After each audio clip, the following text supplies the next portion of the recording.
So you don't have to call me? You know, so trust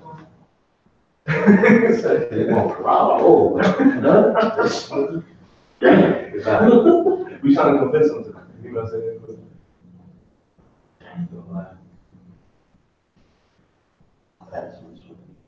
Okay. Good.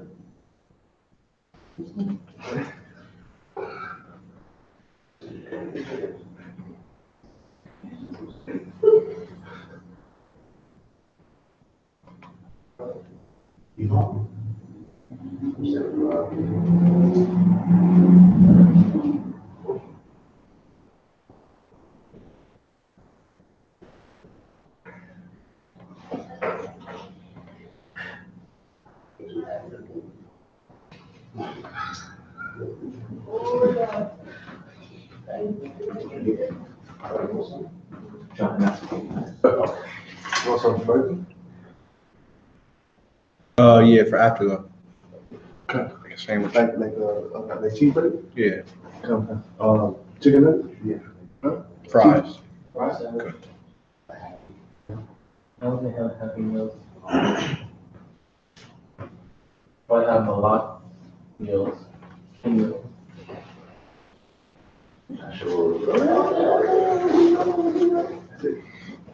Shalom, Maki Mark, Wathian in Canada. All right, bear with me 1 second. We'll go ahead and get started. All right.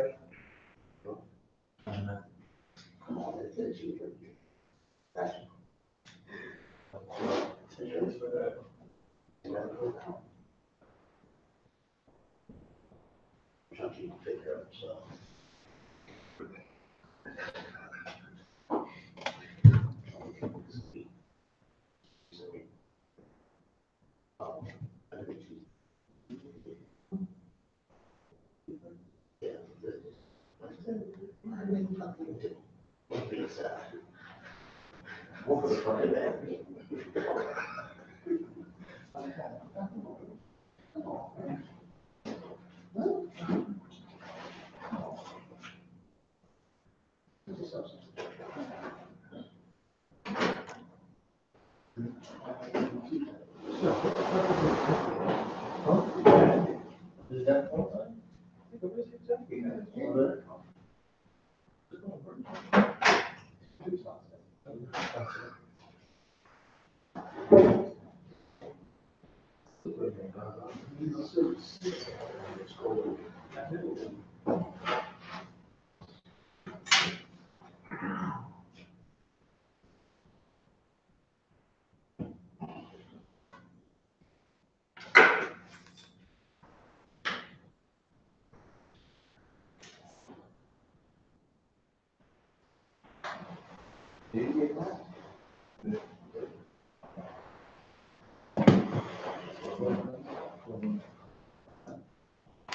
All right. Shalom. Yahweh Bashim Yahweh Shabrakatha to the brothers. Yahweh Shamar Altham Bashim Yahweh Shak to the sisters. All right, we're the Israelite School of Universal Practical Knowledge.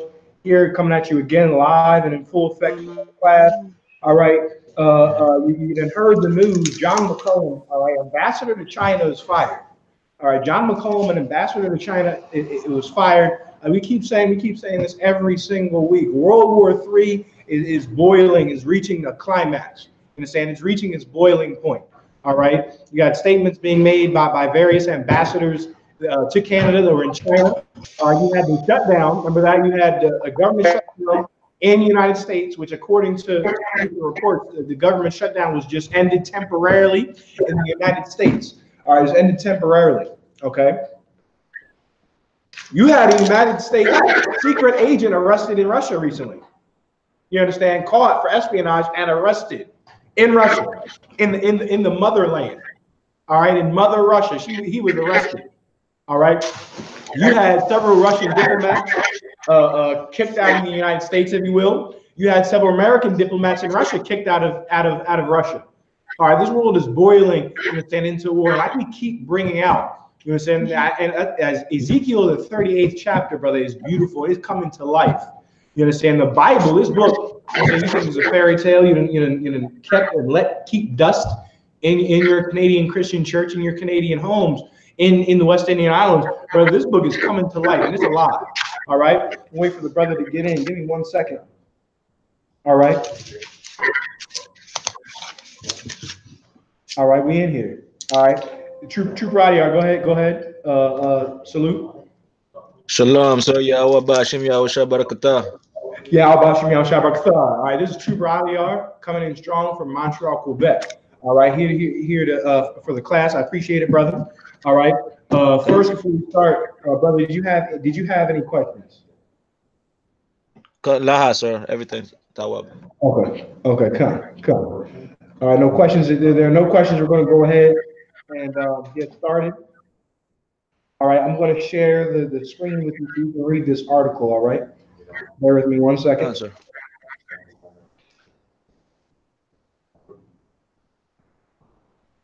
Read the title.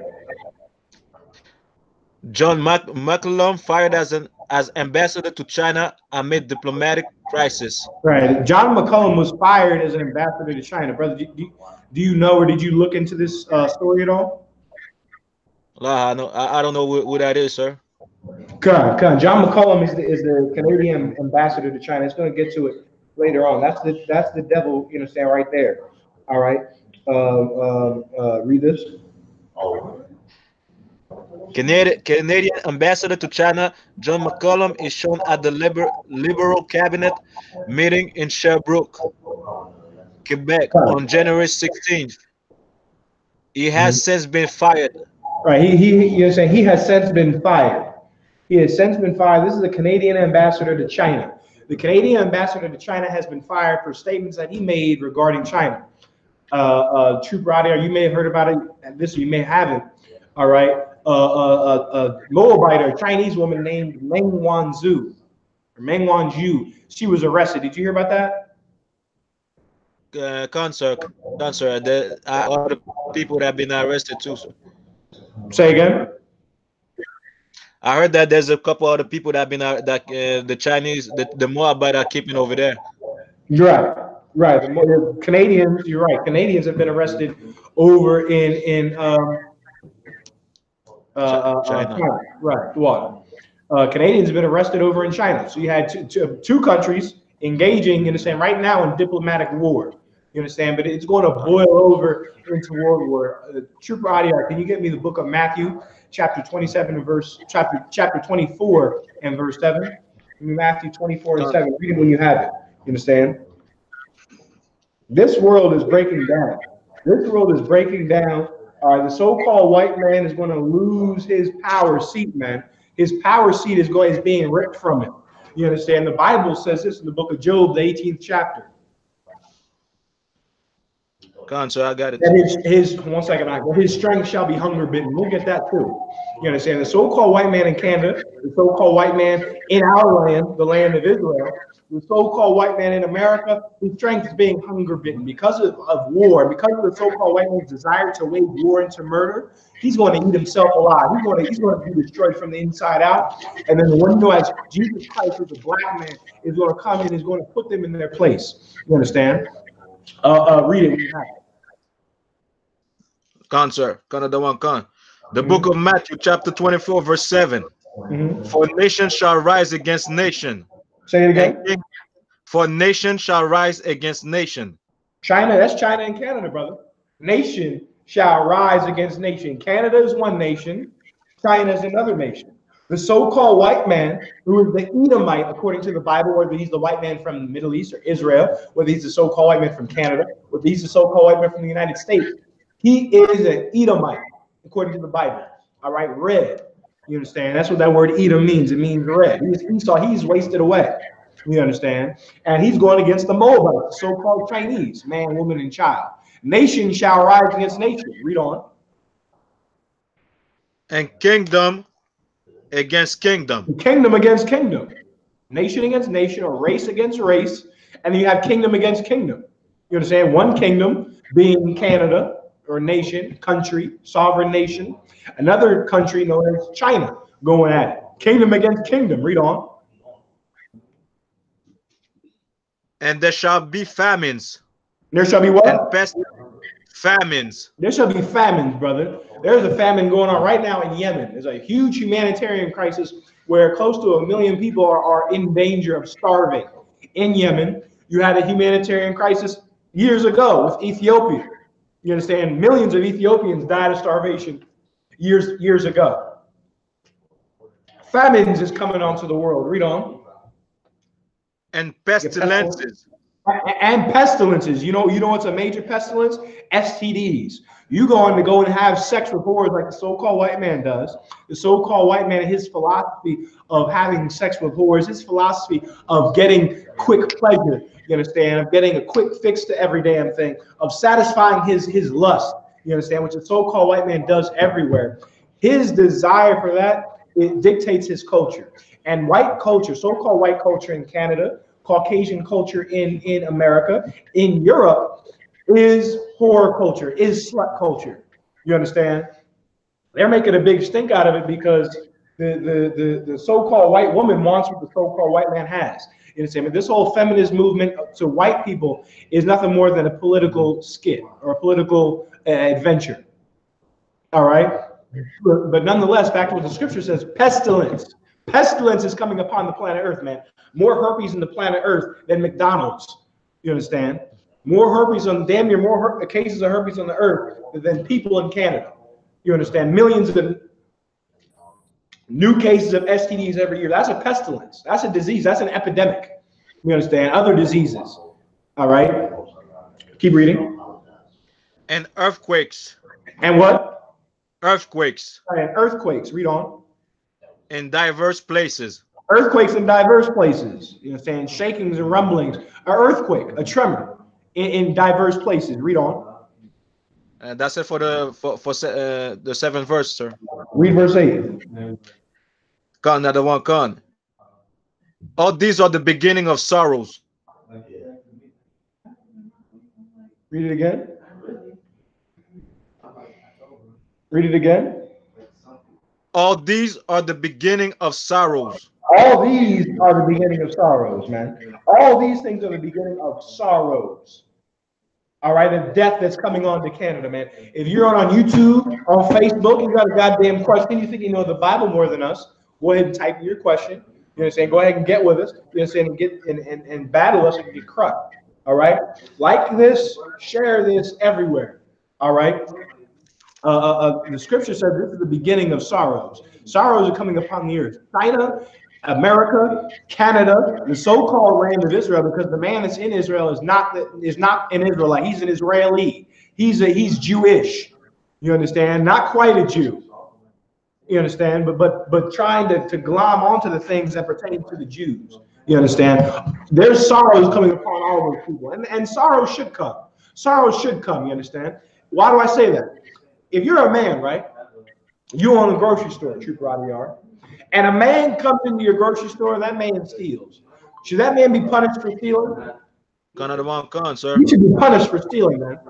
What if there's a break-in into a major government location or major government building, and records that were given to one nation of people were stolen by foreigners, and then those records, when they were stolen, were given out to every race on earth? That's what happened to the Bible. The Bible, or the Torah, you understand? The Bible from Genesis to Revelation is an official document for the Israelites, blacks, Hispanics, and Native American Indians, and you thieves across the planet Earth, so-called white people, so-called Arabs, so-called Chinese, and so-called Africans. You've stolen this record. You've stolen this record, and through Christianity and through Judaism and through Islam, you made it your own, but it's not your own, and you're guilty of theft. And the Most High is going to judge you just like you would put a thief in jail, man. Just like you would put a thief in jail. And that's why sorrows are coming to you, man. Sorrows are coming unto the so-called white man in Israel. Sorrows are coming to the so-called white man in Europe, African, the Chinese. Why? Because they've all had a hand in the destruction and the slavery and the rape, robbery, and murder of the children of Israel, man. The so-called black man, West Indian in Canada, you're the Jew, man. You're the real Jew. You understand? Jeremiah 14:2 says the Jews are black. B-L-A-C-K, man. That's a color, dark. You understand? Qadar, dark-skinned people. Jews are colored people, man. The Jews have never been white, so-called white. Got half the earth believing that the Jews, you understand, are a white man. You understand, with tassels, with titsits. You understand? That's not who the so-called, that's not who the Jews are. U.S. Indians, the so-called Negroes in Canada, you're the Jew. You're the Jew, and men have stolen our records across the planet Earth, and God is going to pay them for it, man. They're going to get dealt with for it by the Most High.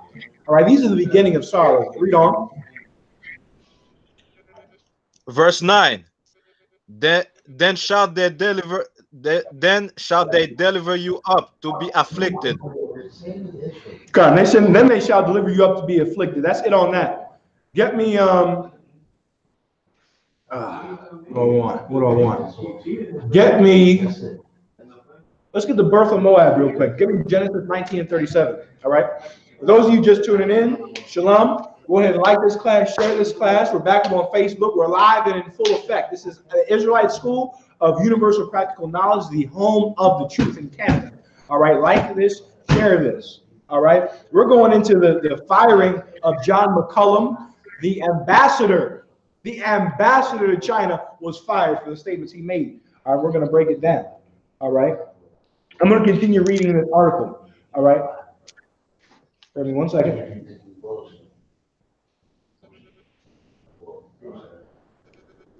Essentially, what I'm going to do, I'm going to sum it up. All right, I'm going to sum this up. Give me 1 second. So here's what happened.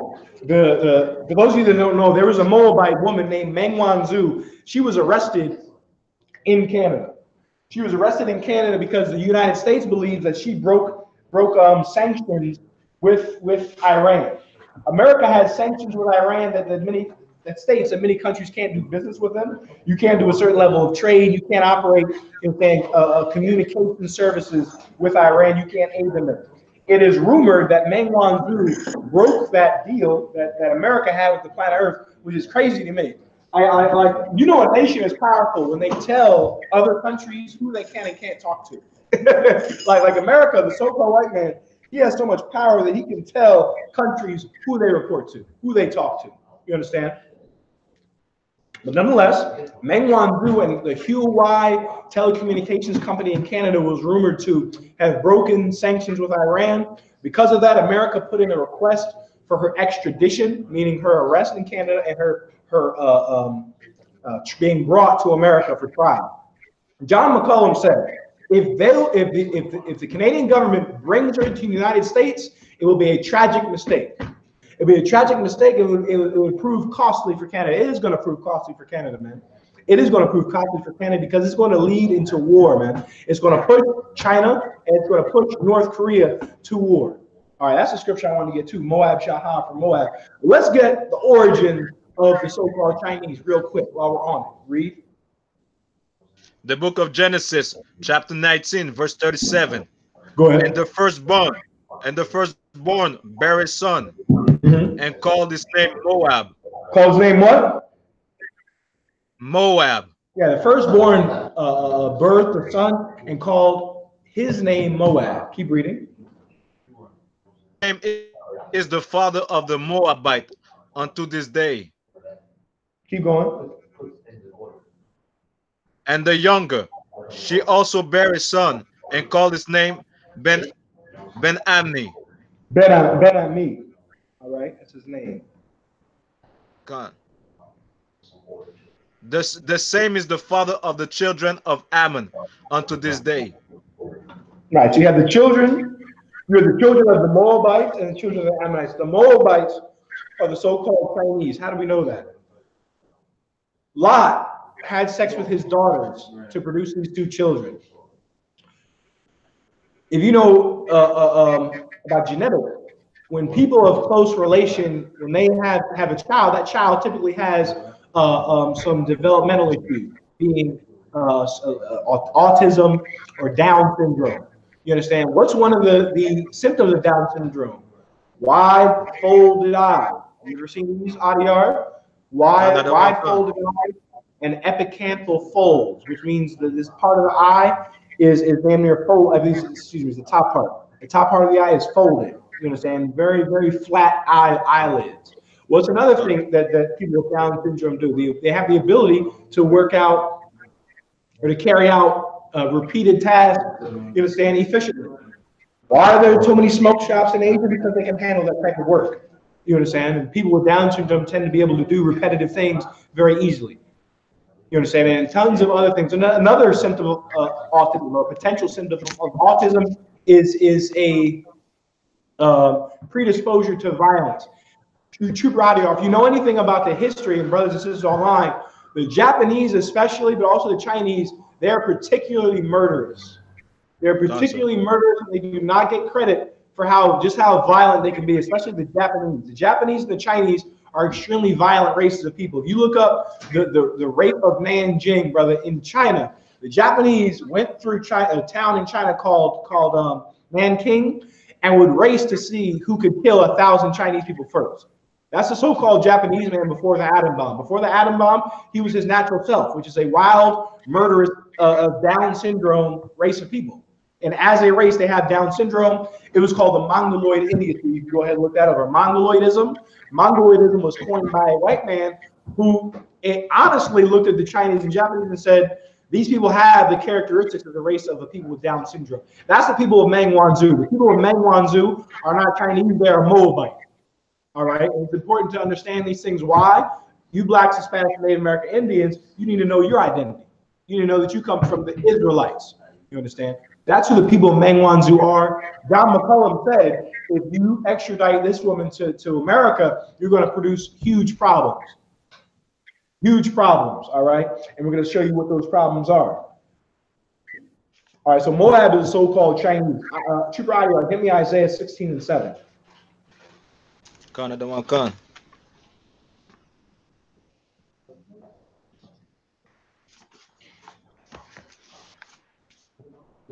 Con, sir. The book of Isaiah, chapter 16, verse 7. Mm-hmm. Therefore shall Moab howl for Moab. Therefore shall what? Moab howl for Moab. Therefore shall Moab howl for Moab. Trooper Audio, are you going to give a shot at this? Break it down. That means they're going to cry over their own people. That's exactly it. That's excellent. That's exactly what it's talking about. Moab shall howl for Moab. When North Korea is attacked, and it eventually will be attacked. When China is attacked, and it eventually will be attacked. When either of those two countries go into war, Moab shall howl for Moab, which means what, Adiyar? Those Thai massage parlors are going to turn into, you understand, ammunition depots. You understand? And espionage outposts if they aren't already. You ever notice this in Canada, Trooper Adiyar, how so-called Chinese people love to take a ton of pictures? You ever see them in tourist spots and they always have their phone out, like look when they look clueless, like. You ever see that? No? Johnson. God, those of you in the United States, you know what I'm talking about. You ever notice how Chinese people, they're just everywhere taking pictures? That picture taking and that walking around, oh wow, oh, they're not doing that for no reason. They're getting surveillance. You understand? A lot of these Chinese people that you see walking, milling about in Canada, they work for the Chinese government. You understand? They work for the Chinese government. They're getting intel on Canada and on the United States. You understand? Back to China. Back to China. And when they go to war, Moab's going to howl for Moab. They're going to cry and lament for the destruction of their people, whether it's the North Koreans, whether it's the Chinese, whether it's the Vietnamese, you understand, whether it was the so-called Cambodians. All of them are Moabites. And Moab is going to howl for Moab. McCullum, Mr. McCullum, the ambassador to China, made that statement, and that statement was correct, man. That statement was correct. If they extradite Meng Wanzhou, it's going to increase the tensions between the Moabites and the so-called and Edomites, or America and Canada and China and China and Canada, etc. North Korea and United States, etc. You understand? Those tensions are going to escalate, and Moab shall howl for Moab. All right. Drop that and continue to read the article. Bear with me 1 second. We'll go back and read the article. Basically, we sum the article up. We're going to go ahead and we're going to go back and read it. All right. Go on, sir.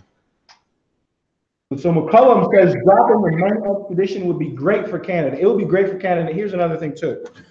Another reason why they fired him is because that Canada is trying to do business with China, trying to do business and trade with China. The so-called white man fulfilling his blessing that he would have the fatness of the earth, the dew of the earth. True brother, can you get that for me? This in Genesis, the 25th chapter. You can get it, Bible for child. All right, Genesis, the 25th chapter, where it says, you have the fatness of the earth. Bear with me 1 second. Bear with me 1 second. Genesis 27. Genesis 27 and 39. Genesis 27, 39. Canada one cancer. Go ahead. Genesis 27, verse 39. And Isaac, his father, answered and said unto him, Behold, thy dwelling shall. Stop. So Isaac is what?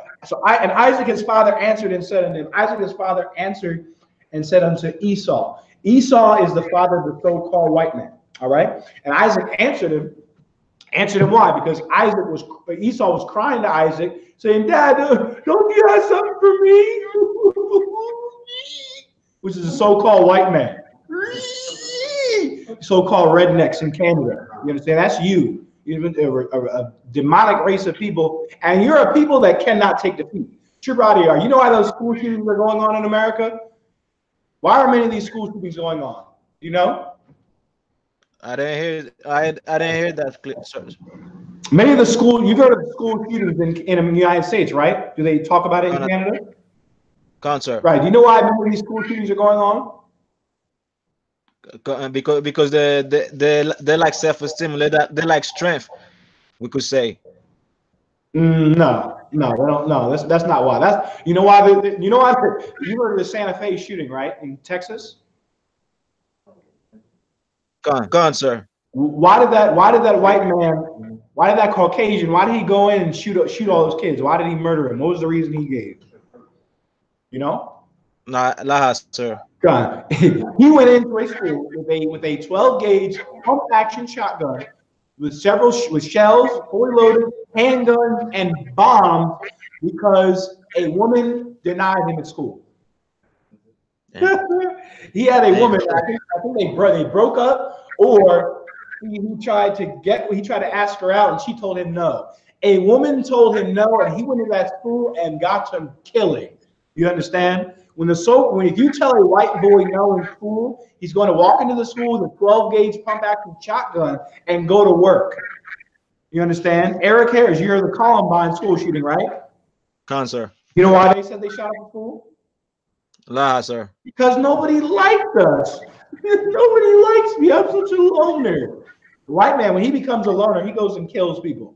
You understand? The white man tastes a bit of rejection. He kills people, and that is from the Bible. That has been his spirit since Esau. And the so-called white man in Canada wants to do business with China, regardless of their stance on anything. Regardless of their stance on anything, because the so-called white man wants to have it all, man. He wants to have it all, and he's a greedy bastard, is what he is. He's a greedy child, is what he is. Like you got kids, right? I know I'm venturing off a little bit. Just stay with me. All right. You have kids, right? Those of you that have kids, those of you that don't, fall with me. You got kids, they're in a playpen, right? You know, one kid is greedy. If you put that greedy kid with the other kids, what's he going to do? Can I have the toy? I want the toy. He's going to take all the goddamn toys, and nobody can have any toys. Your life is miserable in Montreal. You had to run in Haiti from the edge of a goddamn machete and from the edge of a rifle because the so-called white man has to have it all. Haiti, which is it's an island. There's nothing you can trade on an island. There are no exports. There are no natural resources on an island. No damn reason Haiti should be that damn poor, man. There is no reason any of those West Indian countries should be that damn poor. They're poor because there's a man in the earth that is ruling. That is ruling the country of Haiti, that is ruling the West Indian Islands, that is ruling Canada, that has to have it all. And he doesn't care what you think about him. If you want to do business with him, you're good. You're golden. You understand? So all this, China is against America, and China is against the United States. That nonsense is for you. That's for the commoners. They'll do business with anyone that will give them money. They'll do business with anyone that will get on their knees and perform for them. That's a so-called white man. He has to have it all. He's a greedy bastard, and he's going to do business with whoever. So the ambassador to China, Mr. McCollum, he was fired Because making that statement would piss China off. Excuse me, making that statement would upset the diplomatic ties between Canada and China. Canada is trying to make a friendship, if you will, with China to do business, to do trade. You understand? The spirit of that business and of that trade is the so-called white man is the devil the Bible speaks of, and he is the Edomite. He is Esau. You understand? And of course, Adia, you know the scripture. Hit me with it. Let's get Revelation 13 while we're on it. While we're on trade, you might as well get it. You understand? Let's get the mark of the beast, man. The fact that China is in America tells you that China has the mark of the beast. They're trading on a national level. So whatever China is doing, whatever animosity they have for America, they're down with America. Don't get it twisted that these countries are necessarily at war yet. These countries, in the end, when Christ returns, they'll be together, man. They'll be together. And right now, they have the exact same ideologies. You understand? So don't be confused so much on TV of them being against each other. They want to do business with each other. You understand? Which tells you what? Tells you that China has the mark of the beast, just like Canada. Give me the scripture, Revelation 13 and 16. Canada one con. Revelation chapter 13, verse 16. Mm-hmm. And it causeth all, both small and great, rich and poor, free and bond, to receive a mark in their right hand or in their foreheads. He calls it all, both small and great, rich and poor, free and bond, to receive a mark in their right hand and in their foreheads. This is not a physical mark. It's not a physical mark. All right. Why is it not a physical mark? Because it never was a physical mark. You understand? In Ezekiel 9 and 4, when it says go and mark those a sign and cry, it wasn't talking about stamp them with a print. It didn't say put a computer chip into them, whatever the hell that they're talking about. It didn't say put a tracking device in them. You understand? It said mark them the sign that cry. The law says in Deuteronomy that this law will be upon the frontlets. Upon the frontlets between our eyes. What's between your eyes, True Adiyar? Your third eye. No, there's no third eye. There's no such thing as a third eye. All right. Let's be in this class. We'll get to that. I can get to that next. Go ahead. Go ahead. It's your mind, sir. Your brain. Your brain is between your eyeballs. The law shall be a frontlet between your eyes. A frontlet is a I believe it's a piece of jewelry. Meaning like you're gonna wear it between your eyes. Between your eyes, your brain. Was there a microchip, a mark in the brains of those that kept the law, statutes, and commandments of Moses? Hell no. So this mark isn't physical either. It's spiritual. Just like the mark or the seal of being a servant of the Most High is spiritual. You understand? In Revelation, the 7th chapter, it said the servants of the Most High God would be sealed in their foreheads. Will they be stamped with tracking devices? Hell no. They would have the truth in their minds, which is what it's always been. So this marking in your right hand, what do you do with your right hand? Your right hand, or your right side is thought of as your strength. For most people on the planet Earth, your right hand is your strong hand. You understand? So you do things. You make moves. You do business. You make things happen with your right hand. You understand? That's what the scripture is talking about. And in your mind, you think with your mind. Your thoughts lead to what? Your actions eventually.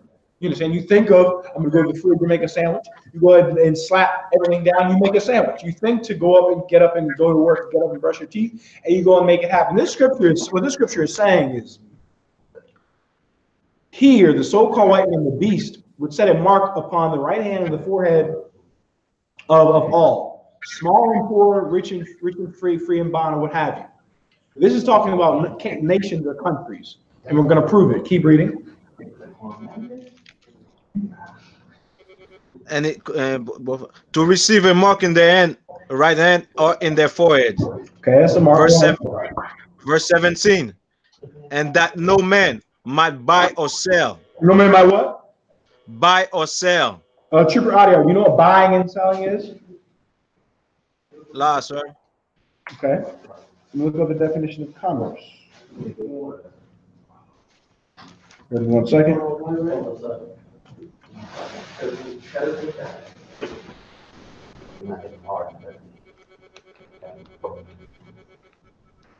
Give me 1 second. Will it, Salakia, sir, would it be to trade? That's exactly what it is. Gone, That's exactly what it is. I'm gonna get the definition for you. All right.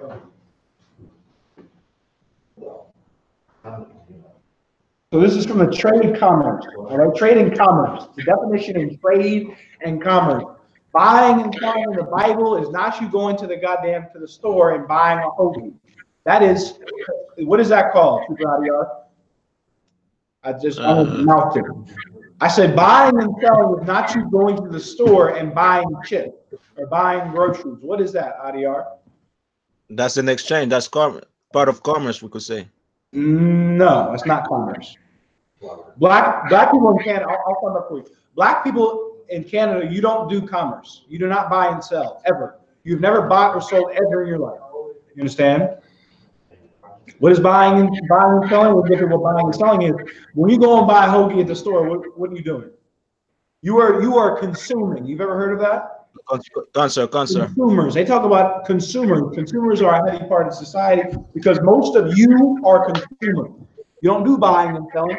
Buying and selling is commerce. That is done at the national level. That is done with stock. That is done with ETAs. That is done on Wall Street. You understand?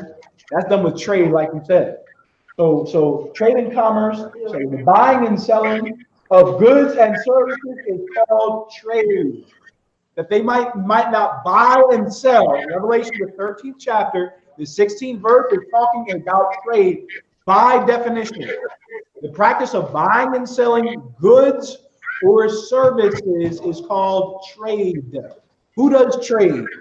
Mom, Papa Doc from Haiti, from Port-au-Prince in Montreal? Hell no. You understand?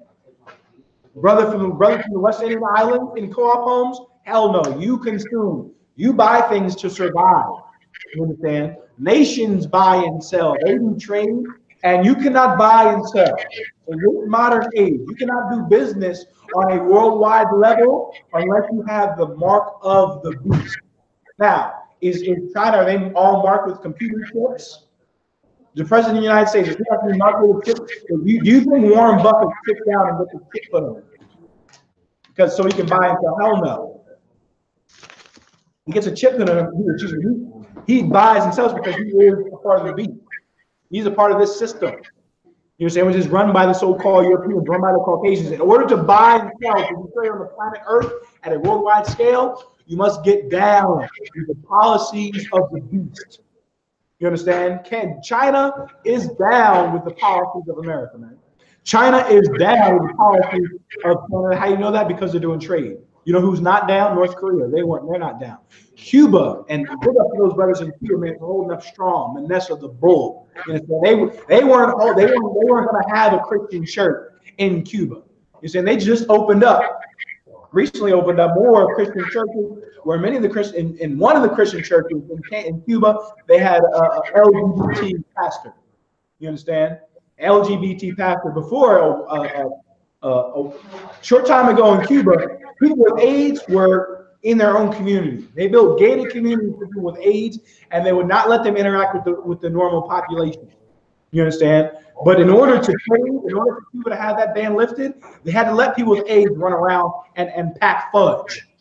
You understand? And have sex and play in other men's feces. They had to let that happen. You understand? In order to trade, Cuba had to let the Christian church proliferate with child molesters in it. In order for Cuba to trade, they had to let in the so-called white man's drugs into their country. And that's what China does, man. China is down with the policies of Canada. China is down with policies in the United States, and you're going to see that fully play out when Christ returns. You understand? When Christ returns. When Christ returns, every nation is going to fight against each other, man. Every nation is going to fight against each other. So John McClellan's firing is probably because Canada does not want to hurt their ties that they're trying to do with China. They're trying to make that money, that holy dollar. All right, that's what Canada is trying to do. That's another reason why he is fighting. All right, you have a question? Exactly, Richard Mendel, consumers. You understand? So buying and selling on Sabbath, that's talking about, again, you doing business. you running your business. If you have a business on the Sabbath, your business would close down. If you want to get something to eat, to live, that's not what that's talking about. The buying and selling was commerce. You understand? In the kingdom, there will be no commerce done. You understand? But even that, I'm going to sum it up. You understand? You get the scriptures on it. You can ask it now in class. Even that, you understand? You still have people in medicine, doctors that would be on call on the Sabbath because it's lawful to do good on the Sabbath. So on the Sabbath day in the kingdom, people aren't just going to drop dead because no one's working. You understand? But commerce, business, trade will not be done from Friday sundown to Saturday sundown. All right. That's it on that. That's it on John McCullough. He's getting fired. War is developing. All right.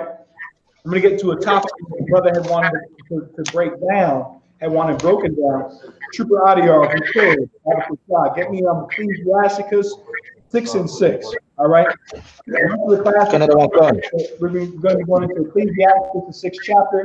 We're going to be going in there to break down what a friend is. And how to make a friend and keep a friend. All right, so you have Ecclesiastes 3. Ecclesiasticus chapter 6, verse 6.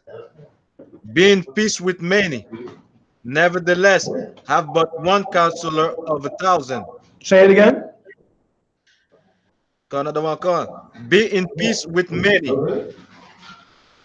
nevertheless, have but one counselor of 1,000. Be at peace with many, nevertheless, have but one counselor of 1,000. Have people that you interact with. Have people that you're at peace with in Canada, so-called Native American Indian, so-called Negro, so-called West Indian, but have one counselor of 1,000. Of all the people you talk to in Canada, I should indicate Canada to be the people that you're talking to for counsel. You understand? In the Israelite School of Universal Practical Knowledge, we're the men you should be calling for counsel. Why? We're going to get the precept. Hold where you have. Take me to 1 Samuel 9 and 9, Shibradiar. Oh, 1 Samuel 9 and 9. All right? Have one counselor but of 1,000. Who is that one counselor?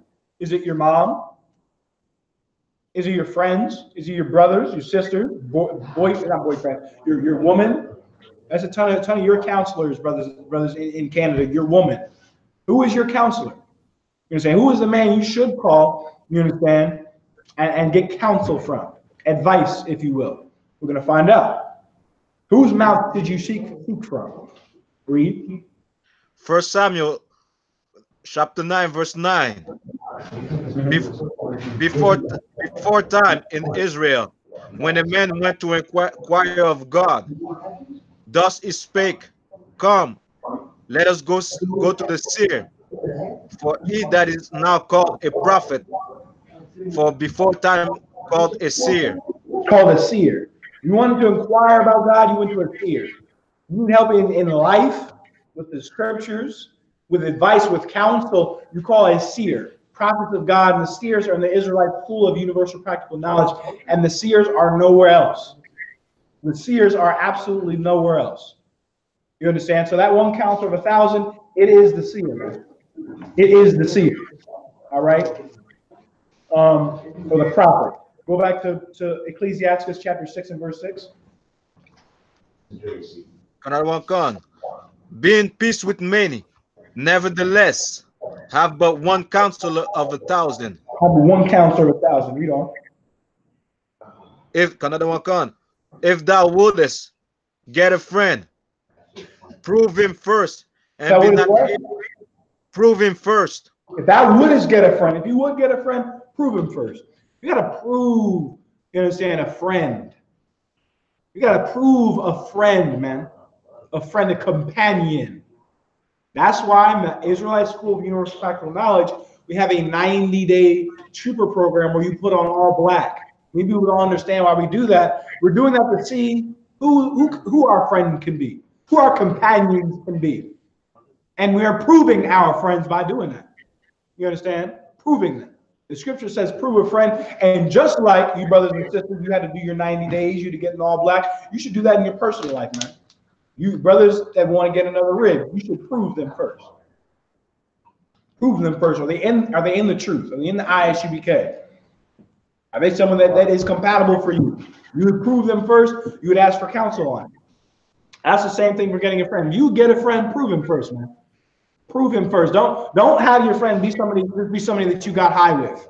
The brothers that you get high with they're not that you got high with or weren't your friends. They're just people that had the same demon as you. You understand? How do I know they weren't your friends? Because when you came to the truth, they all left you. You understand? So how is the ideology going to separate you from your friends, quote unquote? You understand?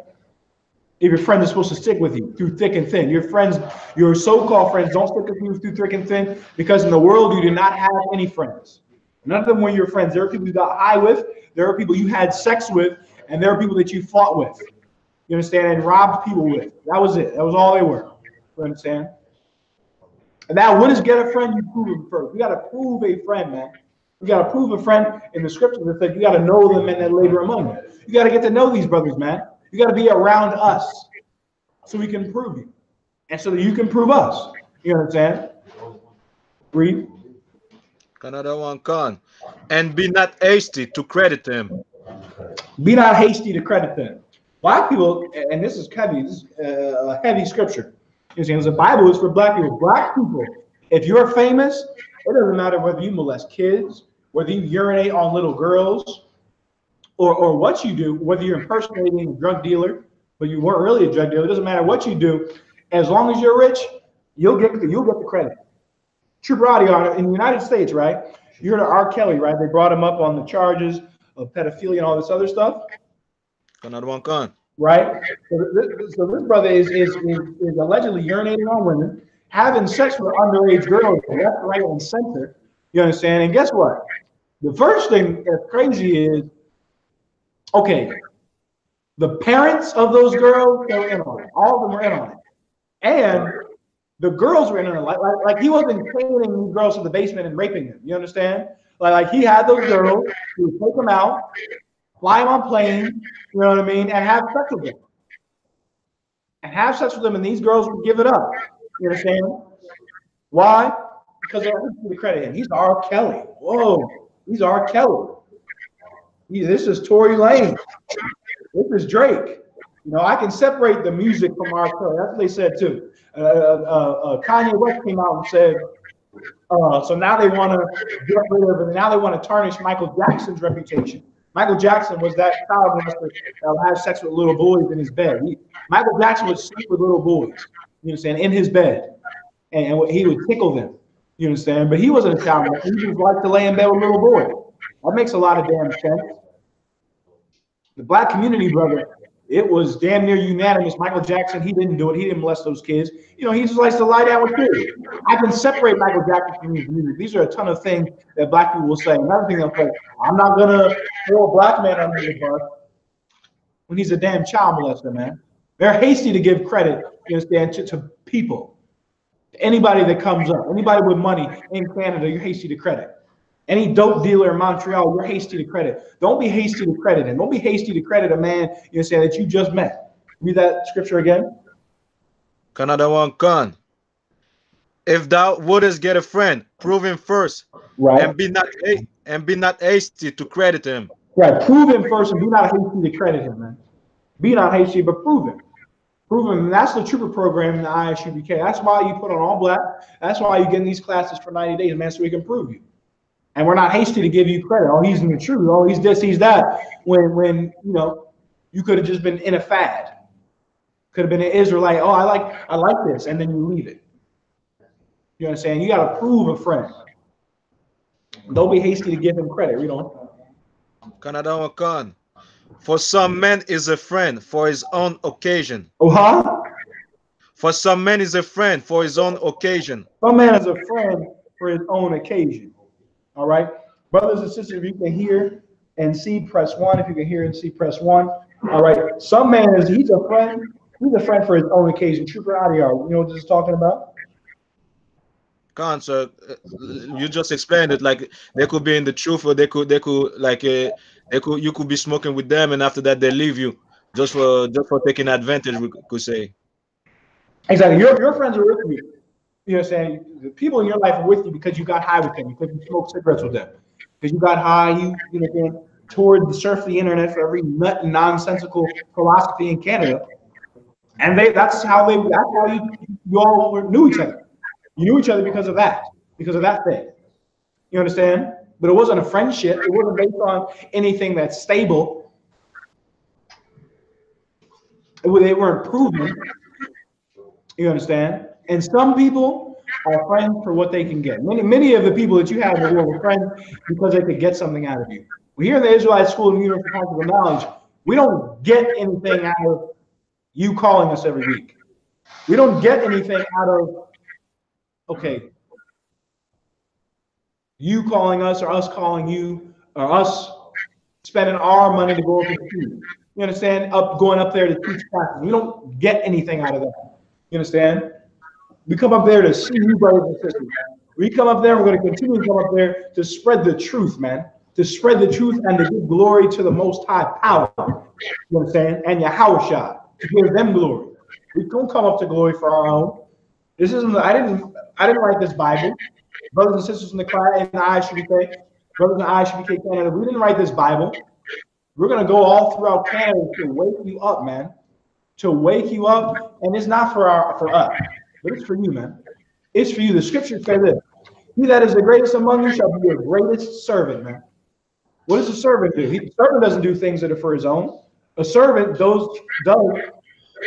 takes care of the people that he serves. And in the ISUPK, I serve you, brothers and sisters in Canada. I'm at your service. You said, I am a friend, but I'm not a friend for my own gain. This isn't for me. This isn't for my own gain, but it's for the raising up the raising up of the 12 tribes of Israel, commanding General YAHANNA, who is over the nation of Israel under Christ, under the one who like Yahushua. It's not for his gain. You understand? It's not for his gain. It's not our program. This is the program of the Most High. This is for the Most High's, his glory, and his kingdom to be erected on earth. You understand? Whereas with the Christian church, what's going on in the Christian church? If you have the biggest hat, if you give the most tithes, if you have the most fame and popularity, you're the best one in the Christian church. And that brother bagging groceries is nothing, man. But here in the ISUPK Canada, you understand? We don't care if you're bagging groceries. We don't care if you're on slavery, on welfare. You understand? You are our friends, man. You are our friends, and you do the will of the Most High. And that's not a friend for our term. You're not a friend for our term.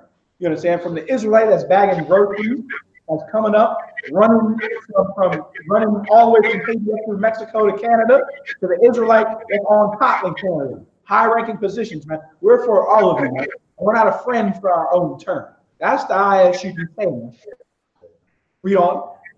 Canada won't come, and will not abide in the day of thy trouble. And he won't abide in the day of your trouble. Your friends in the world, they didn't stick with you. When anything went down, and this is in the world, when anything went down, your friends were running. You understand? Very rarely did you have a friend that stuck it out with you. That yet in the world, you get jumped and your homie's right there with you to take those blows with you, man. Very rarely do you have that. All right. Read that again. Canada won't come, and will not abide in the day of thy trouble. And will not abide in the day of your trouble. You understand? But here at the ISUPK, you should be firm. It should be firmly established that we are your friends, man. We are your only friends. You understand? In Canada, in the true sense of the word friend, companion, neighbor, brother. Why? Because we're there in your hard times and in your good times, man. You're suffering and you're struggling, and when you're on top, when you're doing well, you're doing A-OK. But some people, many people out in the world, in the Christian church especially, they're running hard times, man. They run in hard times. You understand?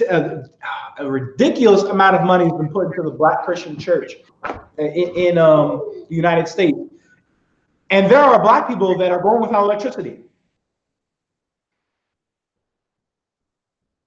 that go to church, pay their tithes. Light bill goes out, the church does not help them. The light bills run out. The light's cut off. Have court cases, need the help, have nobody to call for help. Have nobody to call for counsel. They're not with you in the hard times, man. We're here in the Israelite School of Universal Practical Knowledge. We would die and kill for you, brothers, sisters. That's us. We're a friend in hard times and in good times, man. And that's what a friend should be. That's a real friend. All right? A real friend sticks it out with you in the good and the bad. Continue reading. Another one come. Verse 9. And there is a friend who is being turned to enmity, and strife will discover thy reproach. Read it again. Another one come. And there is a friend who being turned to enmity and strife will discover thy reproach. And there is a friend through enmity and through strife, through being jealous.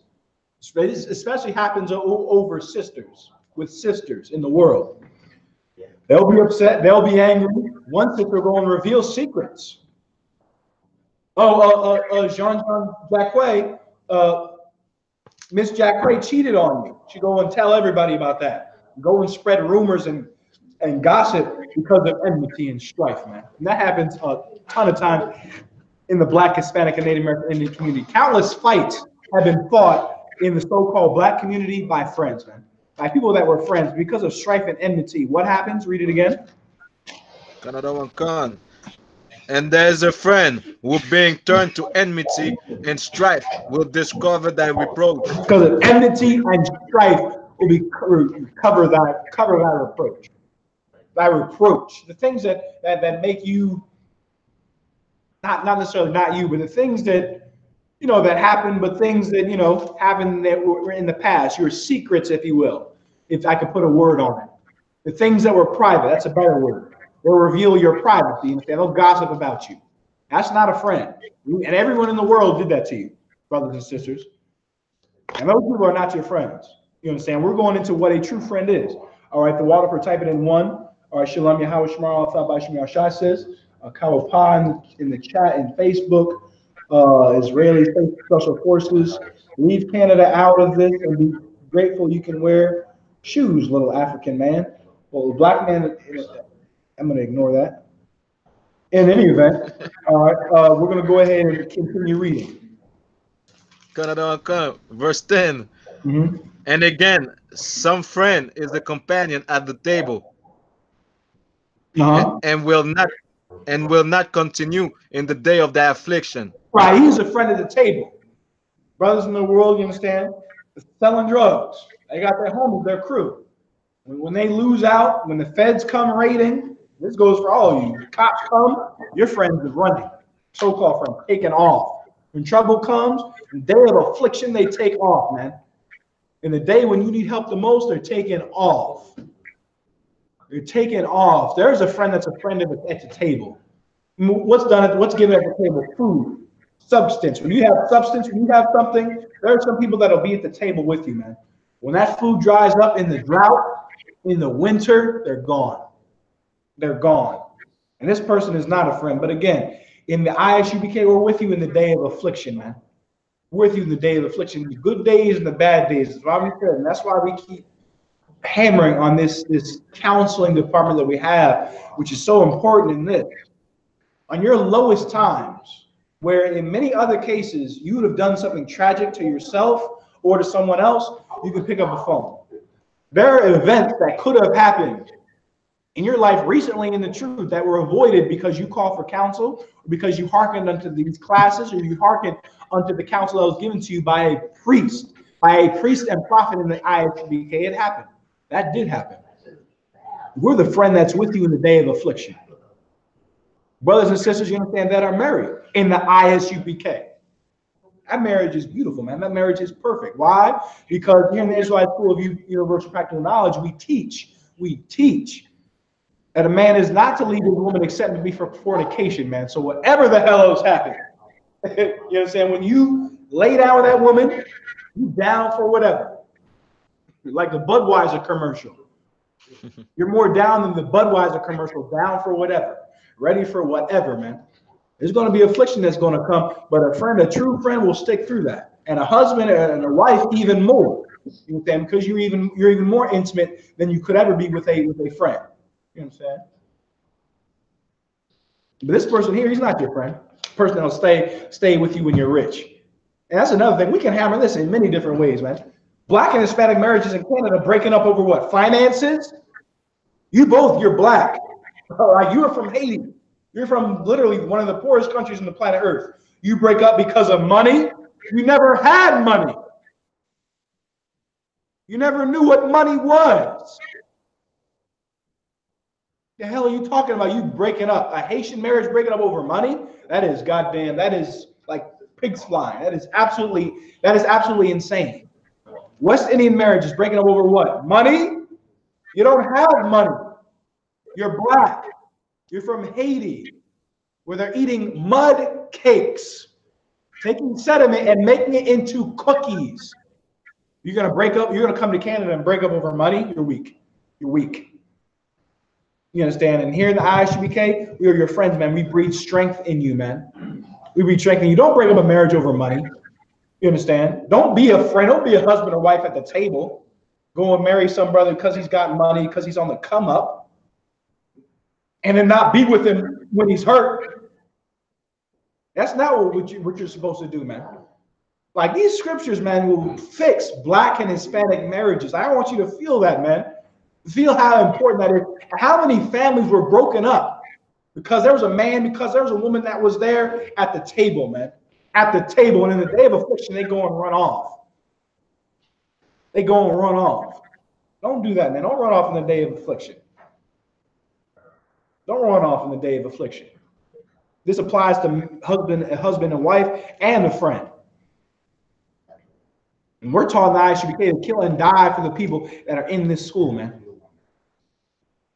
That statement is not taken necessarily literally, but we will defend our own. Everyone understands that. Read on. Another one come, verse 11.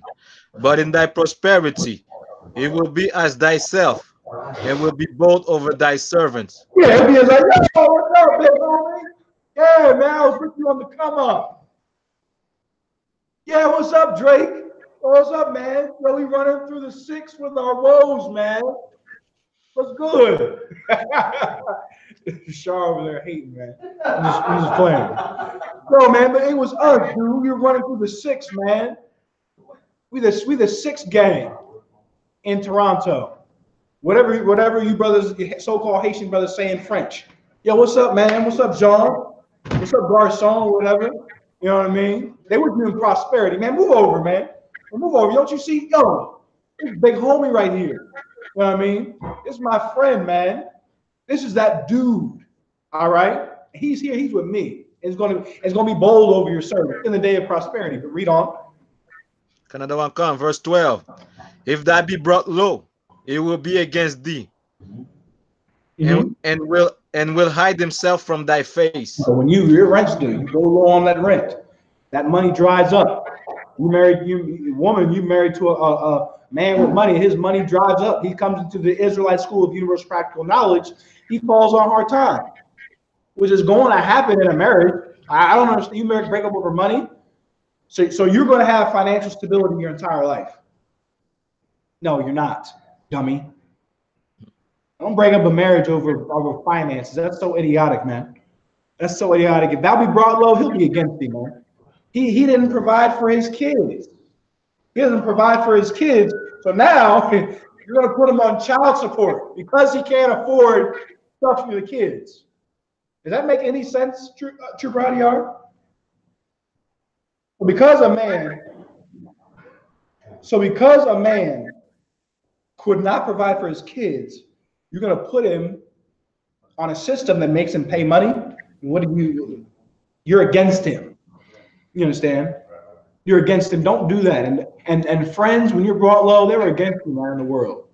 But now in the ISUPK, you have been given something beautiful. You have been given, handed over into the hands of men that follow Christ, follow Yahawashi. Paul said this, be followers of me, even as I follow Christ. Paul said to follow him. Paul is a man. You understand? Anyone telling you to not follow man, they hate the brothers. They're unbrotherly, and they don't understand a scripture in the Bible. They tell you follow man. Paul said to follow him. Was Paul a giraffe? No, Paul was a man, man. Paul was a friend. Paul was a friend. Paul took care of those fools, man. Go back and read those letters of Paul, man. Paul was in jail. Paul wanted to die. Literally, he said that. I don't know whether it's better if I just go. I don't want to be here anymore, man.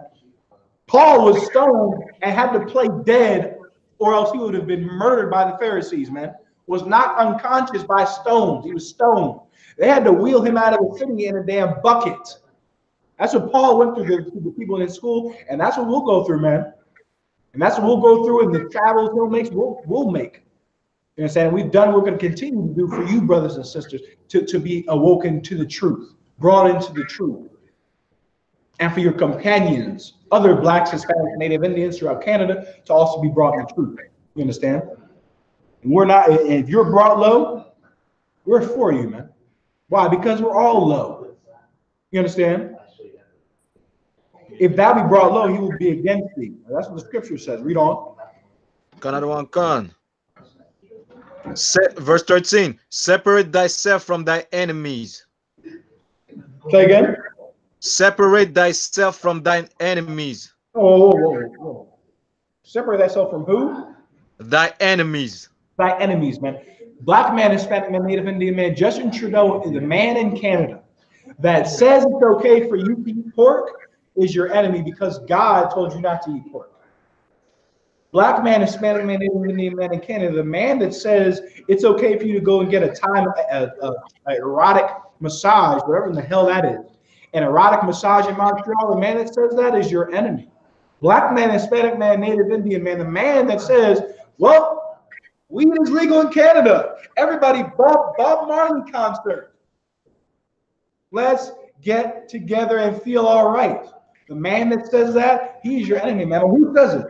Who says it? A freaky ghost? No, there's a man that says it. And that man is a so-called European in Canada. He packages meat at his grocery stores as the other white meat. When you eat that meat, the Most High will trod you underfoot and keep you in those co-op homes and on welfare in Canada, man. When you get high, you smoke weed, you're kept at the bottom. Have sex with prostitutes, you're kept at the bottom. Get Thai massages, erotic massages, whatever that is, all that sexual nonsense with whores, with prostitutes, you be kept at the bottom, man. The man that brings that to you, that brings you to death, he is not your friend. He is your enemy. And the people you smoke weed with and got high with, were your enemy because they're trying to kill you. Smoking will give you lung cancer. You understand? Smoking make that hole in your stomach a little bit bigger. All right? And it will destroy you. The people that are with you doing that are not your damn friends, man. Not your friend. I had friends in the world that would give me weed, that give me cigarettes. That's a damn lie. They weren't your friends. There were people that had the same demon as you that got high with you. Every turn, they're doing something dirty and nasty to you, man. Doing you wrong. Read on. So, like you separate thyself from thy enemies, man. Your enemies are so-called European. You got to separate from his ways, his holidays, man. And anyone trying to get high with you, man, is your enemy. Anyone trying to smoke cigarettes with you is your enemy, man. Even of your own damn people. But your enemies are your own people is that you can't go out and handle the same way you will, the Most High will, with the so-called white man. Your enemies of Israel, you stay away from him, man. Just like the so-called white man. You understand? But our work, especially the brothers in the school, our work and our job is still so that they'll repent. If the Most High wills it. If the Most High wants it to be so. That's still our work. We're to separate ourselves from our enemies, man. Our enemy chiefly is the so-called European who establishes policies that are against God's laws, when God's laws is what is, the breaking of God's laws is what is destroying us. Continue reading. And take heed of thy friends. Take heed of your friends. Take a look at your friends. Go ahead. Verse 14. A faithful friend is a strong defense. Read it again. A faithful friend is a strong defense. A faithful friend, man, is a strong defense. The scripture says this. Hold where you're at. Let me get this for you. Bear with me 1 second. Trooper out of your hold what you have in Proverbs. Remember 1 second. You give me Ecclesiastes chapter 4, verse 9. Ecclesiastes. All right. Another one gone. Have any questions? Type them in. Liz, Stephanie, Roberta, Shalom, hermana. All right, hermana. Yahweh Shamar, Alatha, Bashin Shah. All right. We have the scripture. Another one, con. Ecclesiastes chapter 4, verse 9. What? Two are better than one. What? Two are better than one. Two are better than one, man. It's better to have two people on a task than one. It's better to have two heads together than one. It's better to have someone you can call for counsel than you thinking it up in your head. You understand? Because the heart is deceitful above all things. So how are you going to rely on yourself to make the right decisions? You need a friend. You need two. You need another one. A matter cannot be established in Israel concerning punishment except what, Trooper Adiar? What do you need to establish a case according to the Bible? A judgment. Two witnesses. Two witnesses. How many? One? Two. Two witnesses. You need two witnesses. You know why? Because the scripture says two is better than one. You understand? Trooper Adiar? There's a precept for that. That's why we had 2 or 3 witnesses. 2 is better than 1. Read on. Sir. Because they have a good reward for their labor. Because they have a good reward for their labor, man. 2 working together, especially in the right way, they'll get a good reward for their labor. You'll get more done. It's more efficient to have 2 heads on a task. It's more brain power to have 2 heads on a task. And it's easier to have brothers you can call on the phone, brothers that check up on you. How you doing? How you holding up? You understand? It's easier for a man to have a wife. You understand? That's why what Paul did was so hard, in that he was alive, he was a man, but he didn't have a woman. You know, point, and it takes a stronger man to do that than a man that has a wife, because it's easier. 2 heads are better than 1. You understand? The brother that does not have a wife, he's the strongest of us all. You understand? But nonetheless, 2 is better than 1. You understand? So that's why a faithful friend is good. That's one of the scriptures on why a faithful friend is good, because you have another one. You have another. You have 2. 2 heads on a topic, 2 heads on a matter instead of 1. All right? Go back to the Apocrypha, Trooper IDR. Verse 14, a faithful friend is a strong defense. A faithful friend is a strong defense, man. Is a strong defense. Go ahead. And he that have found such, and one have found a treasure. Right. A faithful friend. A faithful friend is a strong defense, man. Is a strong defense. A strong defense against what? Problems you deal with in your life. Problems. Snow piling up. That's another thing I forgot to mention too. Brothers and sisters, especially those of you in Montreal. Now, Montreal gets hit with a little bit more snow than Toronto, though I could be wrong. If you need shoveling, especially for your driveways, you gotta let me know. You gotta make it known. So I'll have someone to come over, someone from the school, of course, come over and shovel the driveways. I forgot, I neglected to mention that, but that is definitely going to be something that's coming up, especially for sisters that are by themselves. All right, you don't need to go ahead and shovel that damn big drive of that giant and cold Canada snow. What do you got, brothers? All right, that can do it for you. Why? Because a faithful friend is a strong defense. We're a strong defense against you throwing your back out. You understand? In -5-degree weather in Canada, if you're a so-called Black, Hispanic, Native Indian woman in the school, throwing your back out in Montreal and freezing your knuckles off. You understand? Getting frostbite when you got friends, brothers, men over you that can do it, that can get the job done. All right. So we're definitely gonna mention that and bring that up. All right, for you brothers and sisters in Canada that need it. Okay. And why do I say that? Because a faithful friend is a strong defense. You understand? And he that hath found such, and one hath found the treasure. You got many people looking for riches, and that's what's going on in the Black community, Hispanic community, the Haitian community in Montreal. Many brothers are looking for a business, looking for that grant from the Canadian government. You know what would be the treasure? A brother, a friend. Like our economy is and it's going to be brotherhood. It is in the Isupk, and it's going to be throughout Canada. Like if you need help paying your bills or what have you, you have an economy here. And that economy is built by nothing but brotherhood. We're not rich. We're not billionaires. We have brotherhood, and that brotherhood gets the job done. And it's what helps us to be able to hold up and take care of our households in this hell. All right, brotherhood, that's an economy. Brotherhood is a weapon. All right, a faithful friend is a strong defense, and if you found one, you have found a treasure. You understand? That's the treasure we should be seeking, a faithful friend. And for you blacks, Hispanics, and Native Indians in Canada, we're that faithful friend. Continue reading. Another one, con. Nothing doth countervail a faithful friend. Nothing does countervail a faithful friend. Let me look up the word countervail.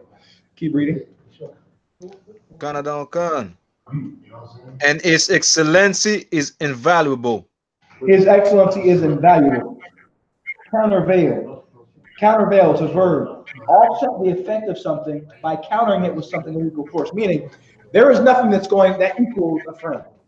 $1 million contract, $1 million record deal does not equal a friend. Getting a new business does not equal a faithful friend. It does not equal nothing compares to the brothers and sisters you have in the Isupk. And if you do not know that, understand that, you are going to understand it in Canada. You're going to understand it in Montreal, in Toronto, in Winnipeg, in Halifax, in Vancouver, in Edmonton, and everywhere blacks, Hispanics, and Native American Indians are in the Arctic Circle. If you're black, Hispanic, or Native American Indian, a faithful friends, which are us in the Isupk, we are a treasure that is above measure. And it's not because of our holiness. Like, I didn't do anything special. I'm nothing special. The Most High had mercy on Israel to lend and lead forth his prophets back into the earth. You understand? So thank the Most High power, man, for the treasure that he gave that is above measure, man. That is above measure. That is a faithful friend. That is a brother. That is a servant. All right. Read on. Another one, con. Verse 16. A faithful friend is a medicine of life. A faithful friend, that's the medicine of life. You want to know the remedies to your problems? The remedies of your problems in life, the healing, the fixing, a faithful friend, man. A friend, a brother that will kill and die for you. A brother that if you need it, will make a call and have brothers shoveling your driveway, brothers and sisters. Brothers that go across Canada to save the lives of the blacks, Hispanics, and Native American Indians. You found that, you found the medicine of life. The Israelite School of Universal Practical Knowledge, who are the faithful friends, who are the medicine of life in Canada. Let's read on. How do you get a faithful friend? You send friend requests in Facebook? Do you like someone's status enough? Do you go to a social club? How do you find a good friend? Continue reading. Another one, con. And they that fear the Lord shall find him. And they got what? They that fear the Lord shall find him. And they that fear the Lord, the Most High power, they'll find it. They'll find it. You have to keep the laws, statutes, and commandments, man. What is the fear of the Lord? Let's get that precept. Hold this. Get me Ecclesiasticus chapter 19 and 29. What is fear of the Lord? Is it being, is it being afraid? Is it going to church on Sunday? Is it crying? Is it shaking and speaking in tongues? What they say is speaking in tongues in the church. What is fearing the Lord? We're going to get this word precept. Get me Ecclesiasticus chapter 19, verse 29. Ecclesiastes chapter 19, verse 29. A man may be known by his look, and one that have understanding by his countenance. That's not it. Verse 20. Read verse 20. Another one, con. The fear of the Lord is all wisdom. The what? The fear of the Lord is all wisdom. The fear of the Lord is all wisdom. Read on. And in all wisdom is the performance of the law. In all what? In all wisdom is the performance of the law. The fear of the Lord is all wisdom. And in all wisdom is the performance of the law. Therefore, the fear of the Lord is the performance of the law. You see that, Tribradiar? Another one, con. Yeah, that's the keep not eating pork. That's the fear of the Lord. Not having sex with whores, not being a homosexual, not having sex with the French woman, the oulele, you understand? The so-called white woman. so-called Asian, so-called Arab, not celebrating their holidays, not erecting a Christmas tree in your house. That is the performance of the law. That is, which is the fear of the Lord. If you keep the law, statutes, and commandments, then you'll find a faithful friend. You do not have friends in the world. Brothers in the world do not have friends and cannot be friends to other people because they get high. Like a drug addict can't be a friend because he has to get hit. Like his drug is more important than your life. If you were hanging off the edge of a cliff and there was a doobie, there was a blunt there, you're going to fall off the edge of the cliff and he's going to be smoking a blunt. If there's crack on the bridge and you're hanging off the bridge, you might as well, you understand, kiss your life goodbye. Meaning it's the end of your life. Because he's going to get the crack rock and get high. Your drug addict can't be your friend. Alcoholic can't be your friend. Why? Because he doesn't perform the law. You perform, you keep the law, statutes, and commandments, which we do here in the ISUPK, you'll have a faithful friend, man. And that's the only way you're going to find a friend. Like that's the statement right there. In the Black, Hispanic, and Native Indian community, the only way you will make a true friend is if you keep the law, statutes, and commandments. If you do not keep the law, you won't have any friends. You'll be a loser. You understand? A loser. That's being a loser according to the Bible. Not keeping the law, statutes, and commandments will result in you not having any true friends. You brothers and sisters in Canada, you're not losers, man. You're not losers. You're a winner. From the lowest of the low, making $10, $12, $15 an hour, all the way on up. All you brothers and sisters in Canada in the truth, you're winners, man. You're winners. Why? Because you keep the law. You keep the laws, statutes, and commandments. And that's how you find a friend. The fear of the Lord. A man that fears the Lord will find a friend. Let's go back to Ecclesiastes chapter 6 and verse 17. Another one, Khan. Go ahead. Verse 17. Whoso feareth the Lord shall direct his friendship aright. Whoso feareth the Lord shall direct his friendship aright. And that goes for your marriages too. You fear the Lord, you keep the law, statutes, and commandments, your marriage, it'll be directed aright. Marriage is it's a friendship in that you two are companions, but marriage is of course on a much higher level than a friendship because you're doing things that you don't do with a friend. Everyone understands, right? But nonetheless, the scriptures can also be used for a husband and a wife because they're companions. You fear the Most High, you'll direct your friendship aright. The scriptures say this: a wicked woman is given over to a wicked man. You're getting high, you're going to be given to the right person. You're going to marry someone that gets high. You're a woman that's a whore and you understand, commits adultery and gets high. You're going to marry a man that's going to beat you half to death to a bloody pulp. Understand, a wicked man is given over to a wicked woman. But the man that fears, man and woman in Canada that fears the Most High, that keeps the law, statutes, and commandments, your friendship will be directed aright. You can't be a friend to someone if you don't keep the law, literally. Literally, and statements like this would save tons of lives in the Black, Hispanic, and Native Indian community, in Canada and in America, and in South and Central America. That your friendship will fail if you don't keep the law. Your marriage will fail if it's not based on the law. If your marriage is based on lust, the feelings go away. Like I felt hungry today. I went to the cafeteria, I got some food, and now I don't feel hungry. The feeling of hunger ended in one day. And the feeling of lust will end after an orgasm.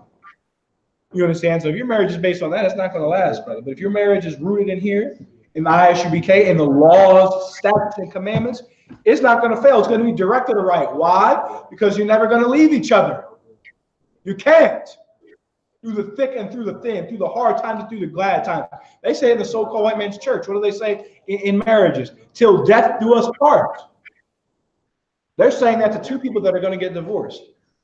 When that statement is true, in that marriage is till death does you part. A woman's bound to her husband as long as he is alive, man.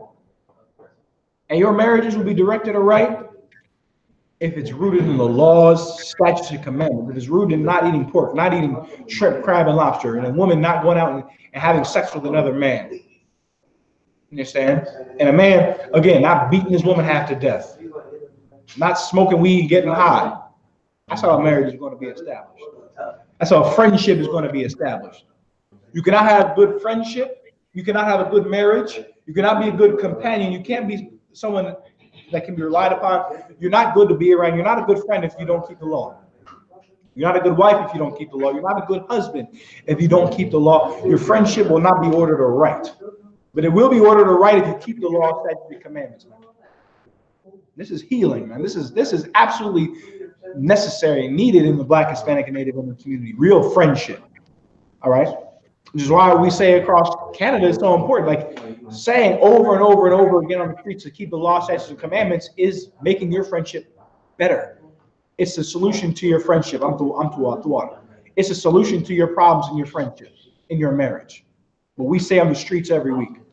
All right. Read on. Another one come.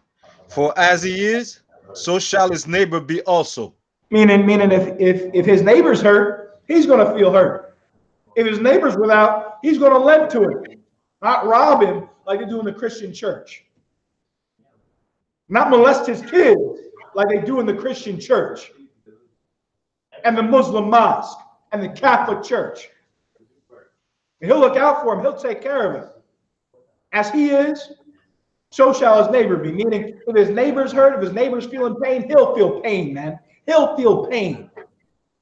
He won't say, oh, well, that's going on with him. That has nothing to do with me, which is another disgusting statement I can't stand.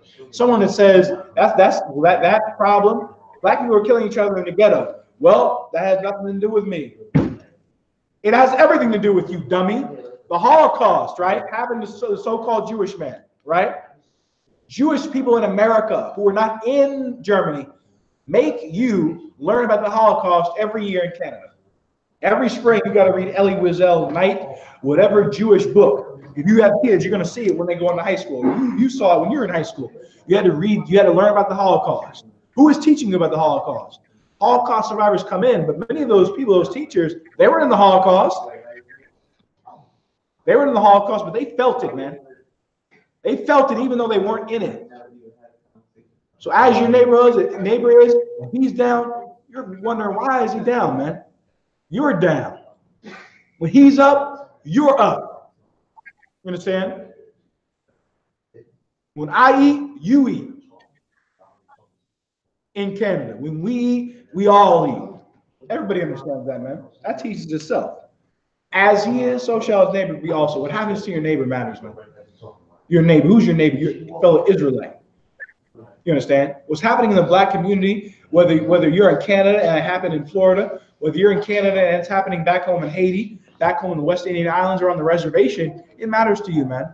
It matters and it does affect you. Why? Because they're your neighbors. They're your brothers, man. Read on. It's like you drop that. Bear with me 1 second.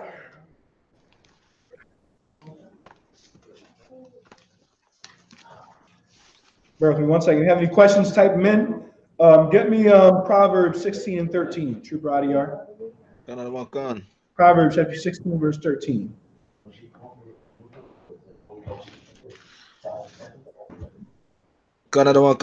Proverbs chapter 16, verse 13. Righteous lips are the delight of kings,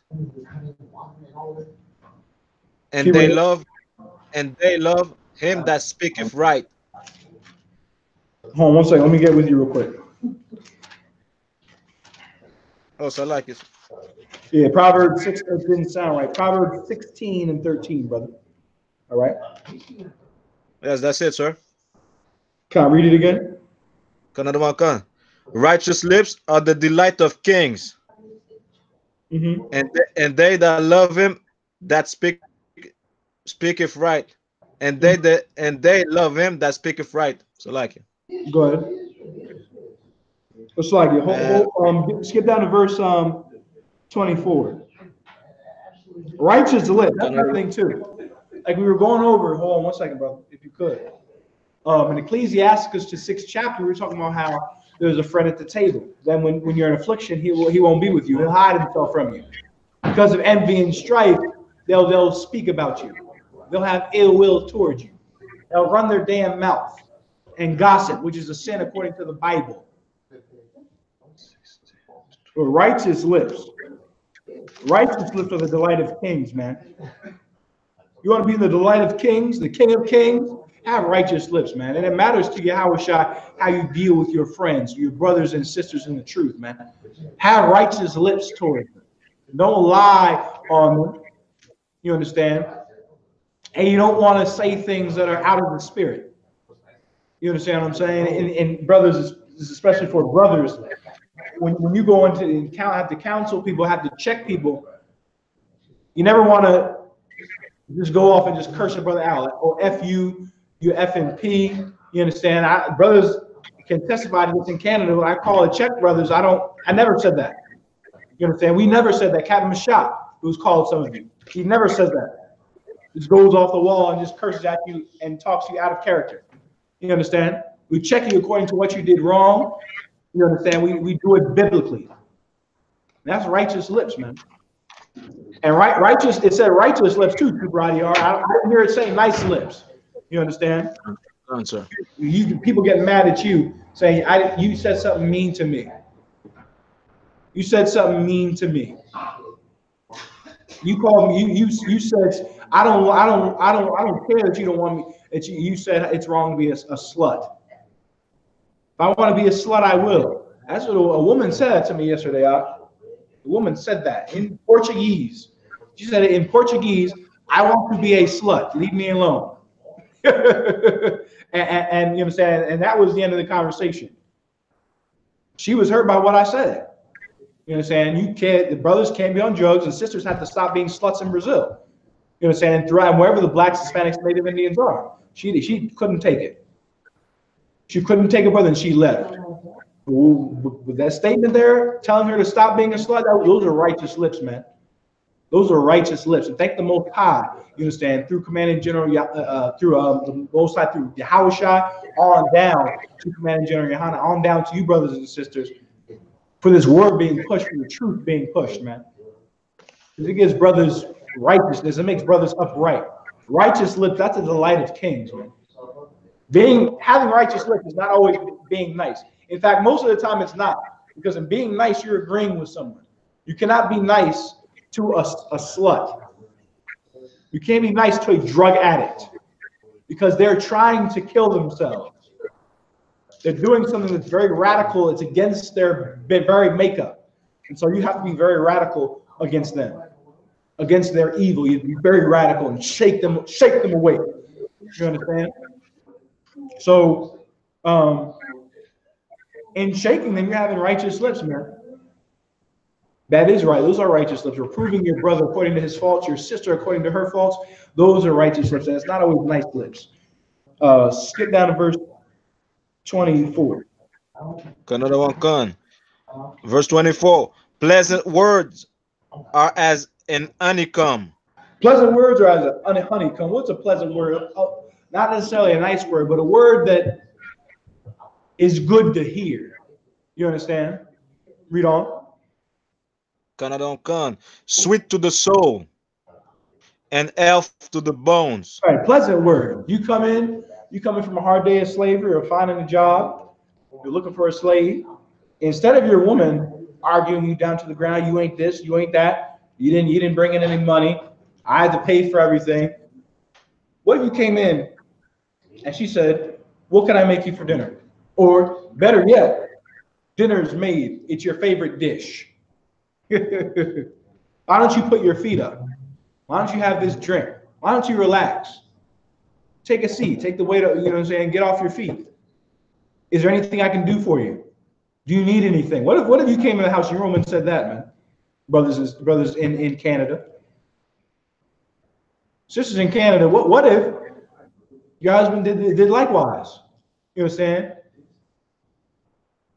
And helped you out and guided you and taught you. Those are pleasant words from a man to his woman. Words that will teach her and will correct her and guide her and build her up, man, in knowledge, what have you. And those words aren't always agreeable to her, but they're pleasant, man. How are they pleasant? Continue reading. Excuse me. Are they pleasant? Because they're sweet to the soul and they're health to the bones. They make you alive. They give you life. And they're the words of life, man. Those pleasant words. Those righteous lips. That's what it takes to be a true friend, a true wife to your husband, a true husband to your wife. You understand? Get me Proverbs 18 and 24. Another one, con. Uh-huh. Proverbs 18, verse 24. Mm-hmm. A man that hath friends must shew himself friendly. Mm-hmm. And there is a friend that sticketh closer than a brother. A man that hath friends must shew himself friendly, meaning you having the ability to have friends. And you got to be with me in this class.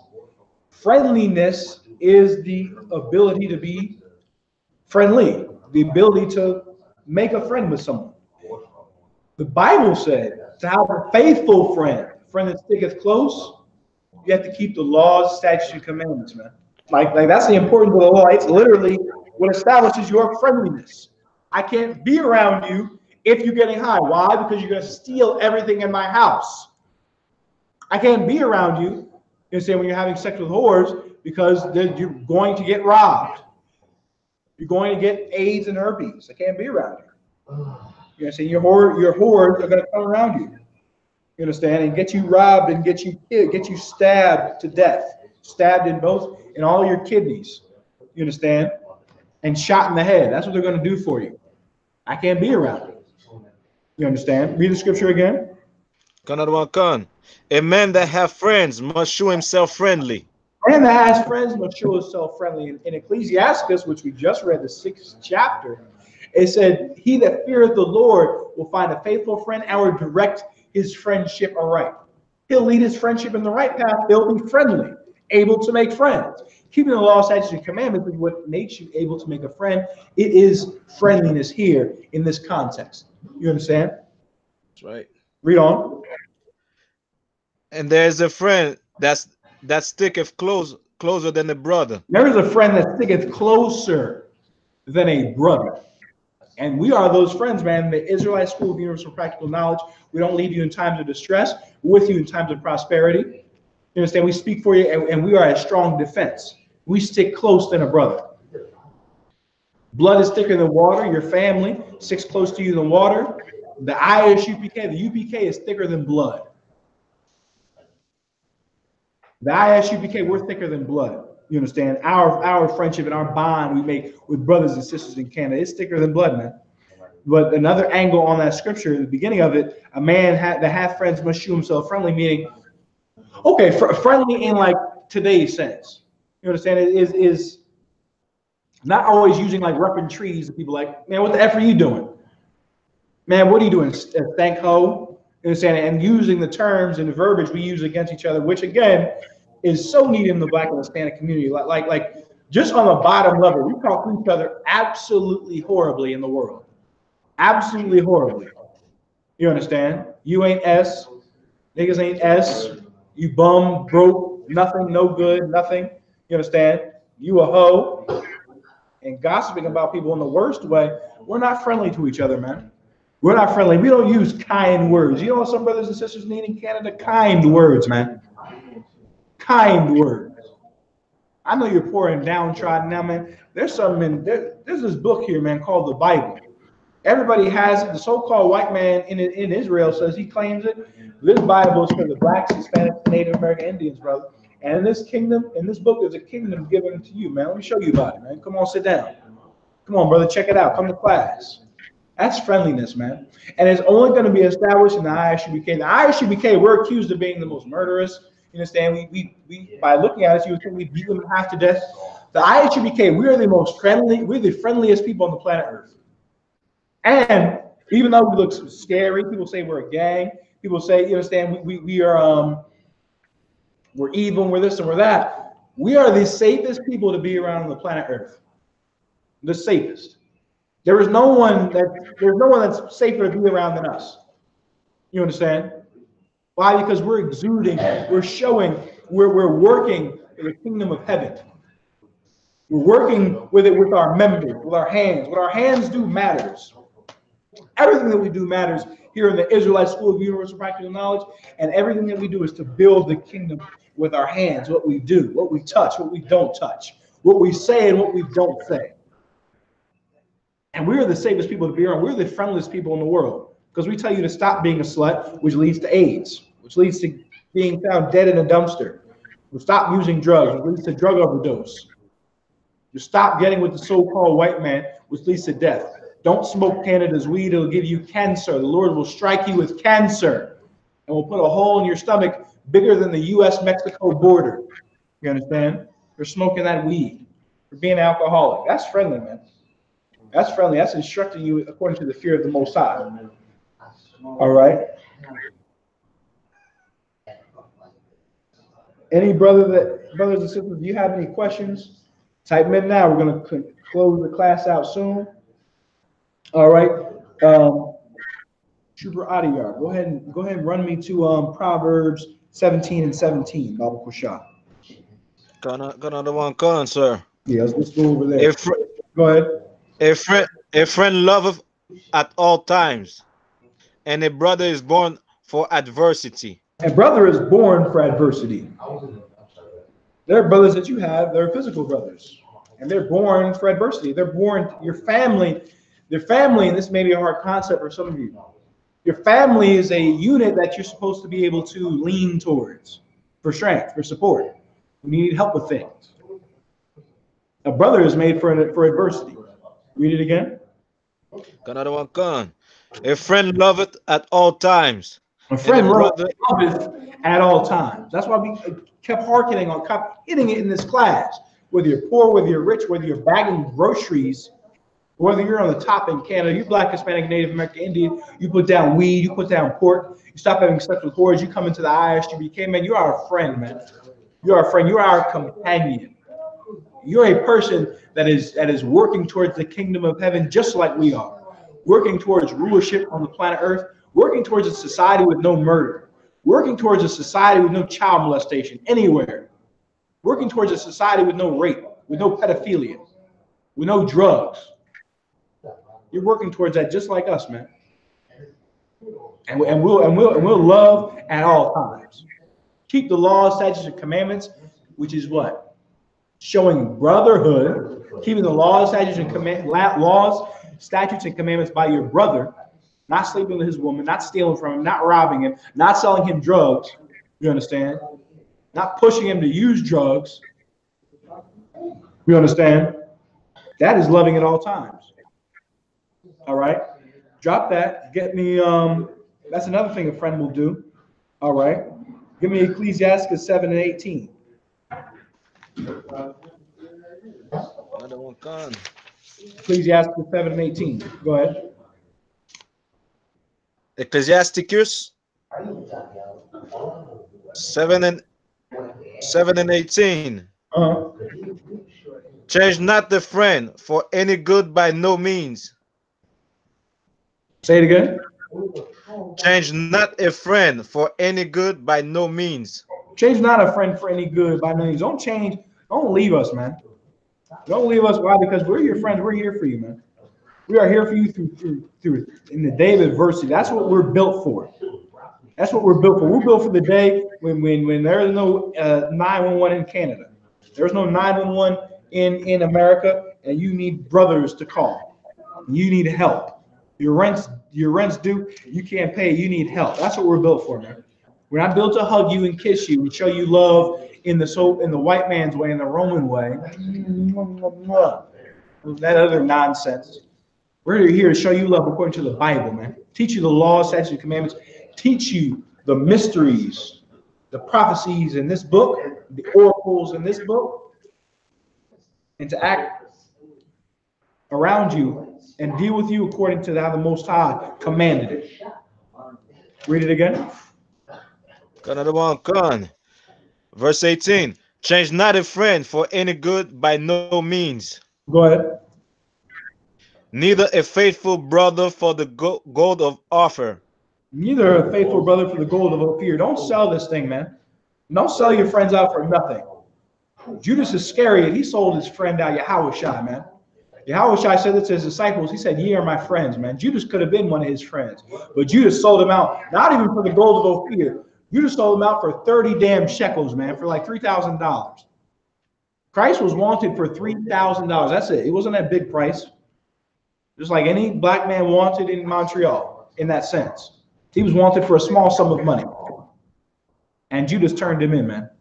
Don't turn your friend, don't leave your friends for anything, man. Don't sell this friendship away. Don't sell the fear of the Most High away, the truth away for money, man. For anything. Go ahead. Another one, Con, verse 19. All right, drop that. Get to chapter 9 and verse 10. All right. Ecclesiastes chapter 9 and verse 10. Another one, Con.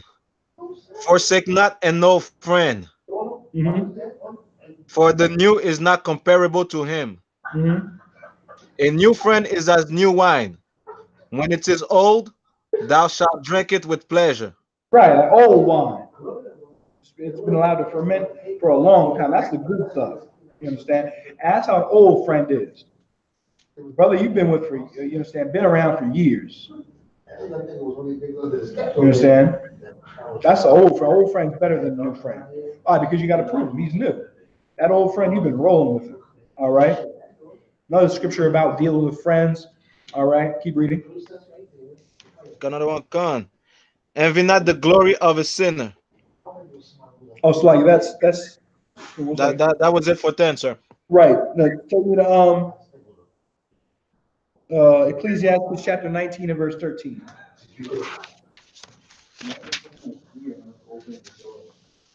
Another one, Con, sir. Go ahead. Ecclesiastes chapter 19, verse 17. Verse 17. Admonish thy neighbor before thy threaten him. Ecclesiastes chapter 19 and verse 13, brother. Oh, Salak, yes, sir. Admonish, verse 13. Admonish a friend. It may be he have not done it. It may be he had not done it. Tons of friendship. All right. You know, they were valid friendships in the world. They were broken because somebody said somebody did something. Somebody may have done something to a friend. Admonish him, man. Go to him and check him about it. Well, man, what'd you do this for? Did you do this? Why? Because it may be that he didn't do it. It may be that whoever is telling you that is a stinking liar that is jealous of your friendship. You don't. Another one, Con. And if he have done it, that he do it no more. And if he did do it, man, ask him to do it no more. Don't make enemies with him. Go between he and thee alone. That's Matthew 18 and 15, man. If you have aught with your brother, go between he and thee alone. Read on. That was it for 13, sir. Continue reading. Another one, Con. Admonish thy friend. It may be he have not said it. It may be that he had not said it. Maybe he didn't do it. Maybe he didn't say it. Thou shalt rebuke. Thou shalt not hate thy brother in thy heart. But thou shalt anywise rebuke thy neighbor. This is telling you what also with this precept. You cannot be friends with white people. They're not your friends. They're your business associates. They're your business partners. It is unlawful to be a friend to a so-called white man, white woman. You can definitely make business partnerships with them, which is being their associates when it comes to business. You understand? You got homework, doing your homework with white people, Asians, Arabs is fine. Don't go to the damn dinner. Don't take them out on dates. Definitely don't take them out on dates. Don't go to the prom with them and all that other nonsense. Be with your people. Your friend is a person from your own race. All right? By the definition we gave, precept we gave, Leviticus chapter 19, verse 17. Continue reading.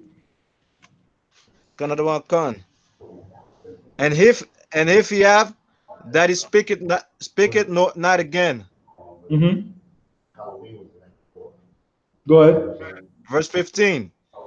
Admonish a friend, for many times it is a slander, and believe not every tale. Admonish him. Go to him. Don't believe every tale. Sometimes there's slanders. I mean, what we just said. Sometimes people go to someone, go to you, and tell you that, hey, such and such did something, and it's not true. That's another thing that happens too many times in the Black and Hispanic community, lying on one another to separate friendships, which is disgusting, man. Which is disgusting. You may have a person, a brother or a sister, the Israelite, that you got along with. You go cool with. You hung out together, things like that. You understand? And that friendship broken up over what somebody else said, which was a lie. Go to him and him alone. Correct him about it. Sometimes it's a slander. All right. We're gonna go ahead and wrap it up there. If there are no more questions, I'm gonna hold it next like minute or two for questions. All right. If no questions, with that being said, we're the Israelite School of Universal Practical Knowledge. All right. This is Officer Shargapan. All right. Here holding it down in headquarters with me. All right. And the brother Adewanyam and Officer ZAKAR back there. All right. With the Israelite School of Universal Practical Knowledge, started out of 1 West, 125th Street, Harlem, New York. We're your true friends. You know what I'm saying? Brothers and sisters, brothers, you understand, from your race that are willing to die for you, you understand, and meet your needs, you understand, and to raise you, you understand, so that when Yahweh returns, he can look at all of us and be proud of our works. Yes, sir. Proud of how we conduct ourselves. All right?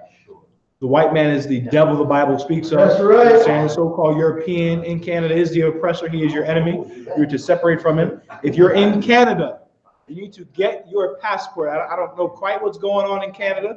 Getting a passport in Canada must be like joining the CIA or something. I mean, I can't get one. I'm not getting one.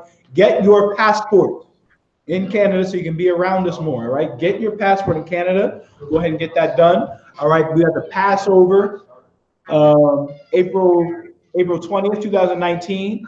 I send a link to book the room to the brothers and sisters in the school. If you're not in the school but you want to come, you can message me privately at a Bun UPK on Facebook, or I'll put in the number here. All right, 346 25. That's the number. You can check. That's the school number. All right.